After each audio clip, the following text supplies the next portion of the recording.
you doing, guys? It's Ricky here, back with another video. This is going to be a real quick video. I'm just going to show a new bike that I have. This is my 2008 Harley-Davidson Sportster 883. I did have a Kawasaki Z125 that I had stunted out, but my ankle since the motorcycle accident has been hurting me too much to be using the rear sub cage and the foot pegs that were on it.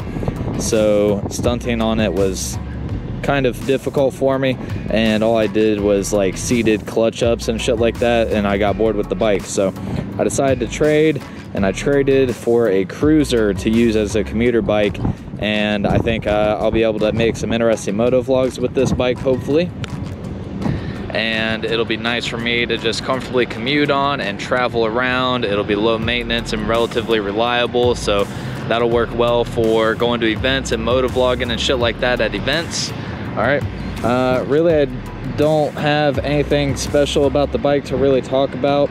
All I know is it has drag bars and the side mirrors are upside down, and it's got a lot of recent maintenance for this riding season, so it should be good to go. Stock exhaust except baffles are removed, wrapped headers. Other than that, pretty normal Harley-Davidson. It's a 883, so it's nothing crazy fast, which doesn't bother me at all because I just got it as a relatively fuel efficient, comfortable little cruiser. I did want a V-twin though, and I wanted it to be fuel injected, right? So this is obviously a V-twin, and it's electronically fuel injected.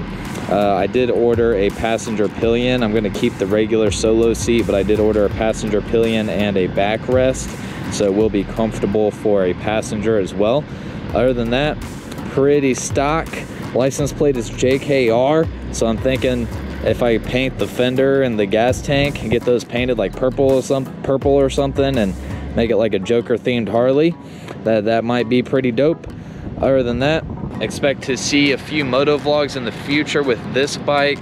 The Kawasaki Z125 is gone. Maybe I'll get into stunting again in the future if I fully recover and don't have ankle pain anymore, but for now that is not really an option. I hope you guys enjoyed the video. If you're excited to see moto vlogs with this bike, let me know what kind of moto vlogs you'd like to see, modifications or DIYs or anything like that, and I'll try to make videos with this bike whenever I get the chance. Thank you guys for watching.